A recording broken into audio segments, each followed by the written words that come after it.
Automated marketing system. We do the hard part for you.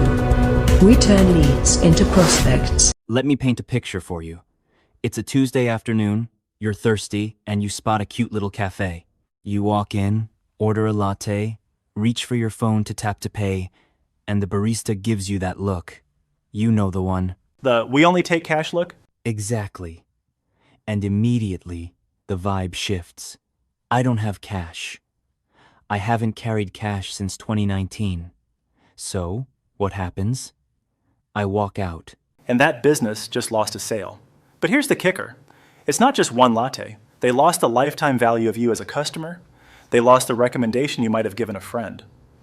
All because they didn't want to pay a small processing fee on a credit card transaction. It seems like such a small hurdle, right? Accepting credit cards. But I still see business owners resisting it. They talk about the fees, the setup, the hassle.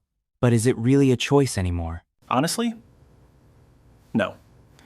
If you are running a business today, accepting credit cards isn't a nice to have. It is the baseline requirement for legitimacy. Think about the psychology of spending. When people pay with cash, it triggers what behavioral economists call the pain of paying. You physically see the money leaving your hand. It hurts a little. Right. You feel the loss. Exactly. But with a card or a digital wallet, it's frictionless. Studies consistently show that customers spend significantly more, sometimes up to 100% more, when using a card versus cash. So if you're a business owner trying to save 3% on transaction fees, you are likely stepping over dollars to pick up pennies. That's a powerful way to put it. You're saving the fee, but you're capping your own revenue. But let's zoom out a bit.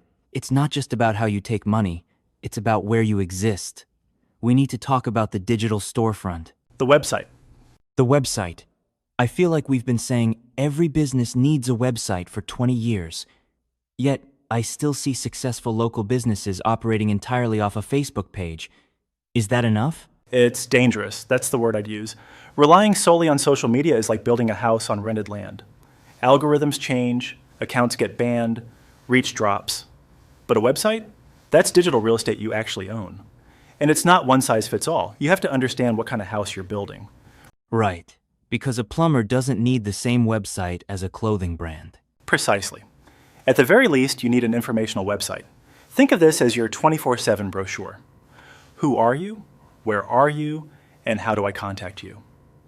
If I search for you and nothing comes up, my brain automatically assumes you aren't professional. It's a trust signal. But then you have the next level up, the moneymaker. The e-commerce site. This is where you integrate that payment gateway we talked about earlier. You aren't just telling people what you sell. You are closing the deal while you sleep. And this isn't just for physical products. This is the part that fascinates me. The shift toward knowledge commerce. Oh, it's huge. We are seeing a massive trend where traditional businesses are adding online courses to their websites. Let's say you run a bakery. You can sell cupcakes locally, sure, but you could also sell a 50 digital course on how to bake the perfect sourdough to someone across the world. Or even giving away free material? Yes, that's the lead magnet. You give away a free guide or a mini course in exchange for an email address. Now you have a direct line to that customer. You aren't hoping the Instagram algorithm shows them your post. You are in their inbox. It builds authority. If you teach me, I trust you. If I trust you, I buy from you. So, we've got the payment system, we've got the website. But having a website is like opening a shop in the middle of the desert if nobody knows it's there. How do we build the roads? This brings us to the holy trinity of local visibility: Google Search, Google Maps, and the social ecosystem. Google Maps is non-negotiable. I don't think I've gone to a new restaurant in 5 years without checking the reviews and the location on Maps first. It's the modern phone book. If you haven't claimed your Google business profile, you are practically invisible to anyone who doesn't already know you, but it goes deeper than just being found. It's about social proof. When I search for a mechanic near me, and I see your shop on the map with 4.8 stars and photos of the waiting room, that decision is made in seconds. And then you have the social platforms. Facebook, YouTube, Instagram, TikTok. It feels overwhelming for business owners. Do they really need all of them? They need to be where their customers are. But each platform serves a different psychological function. You need a Facebook business page because that's often where your community lives. It's for updates, hours, and direct communication. It's the town square. And YouTube? That feels like a lot of work for a small business. It is work, but it's an asset. A YouTube business channel is the second largest search engine in the world. Remember that baker? A 5-minute video showing behind the scenes of the kitchen doesn't just look cool, it proves cleanliness, it proves skill, and it builds a human connection. Then you have the visual giants, Instagram and TikTok, which are essential for vibe checks. Instagram is your portfolio. It's the curated, beautiful version of your brand. TikTok is the raw, authentic version. If you have a product that is visually appealing, food, fashion, even real estate, and you aren't on these platforms, you are ignoring the fastest growing demographic of spenders. It sounds like a lot of moving parts. You have the physical store, the website, the social apps. How do you bridge the gap? Because I feel like there's often a disconnect between the physical customer and the digital follower. That's where the humble QR code makes its comeback. I love the QR code redemption arc. 5 years ago, nobody used them. Now they run the world. It's the perfect bridge. Imagine this. You're in that cafe we talked about. You pay with your credit card, frictionless. On the counter, there's a small sign with a QR code that says, "Scan for a free cookie recipe." And Scan it. boom, it takes you to their website, specifically the free material section. You enter your email to get the recipe. Now, on the thank you page, there are links to their TikTok and YouTube. In 10 seconds, that customer went from a one-time transaction to an email subscriber and a social media follower.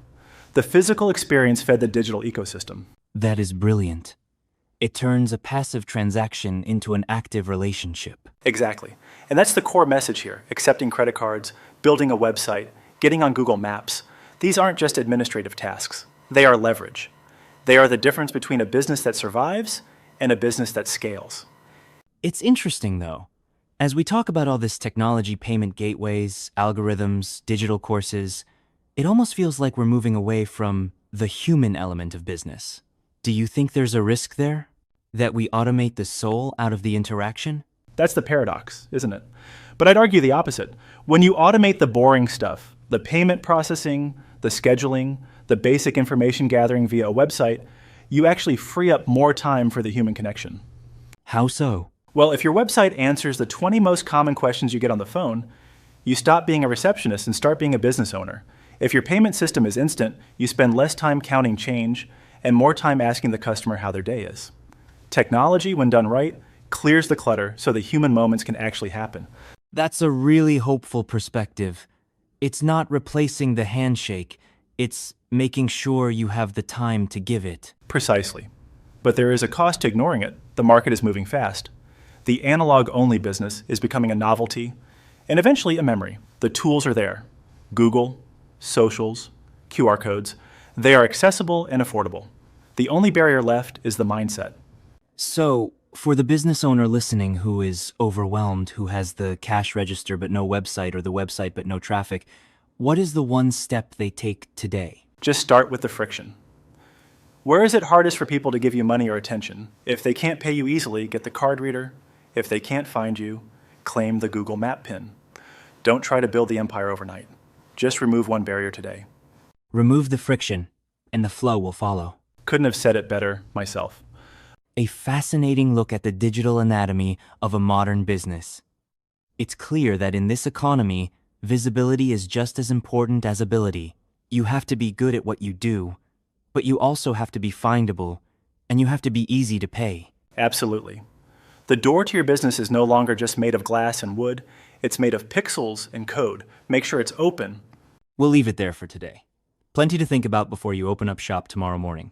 Thanks for listening. Scan the QR code to visit our website or contact Luis Enrique Uribe at 713-474-0965 with legacy generators powered by automated marketing system. All of your marketing tools in one place. Automated marketing system.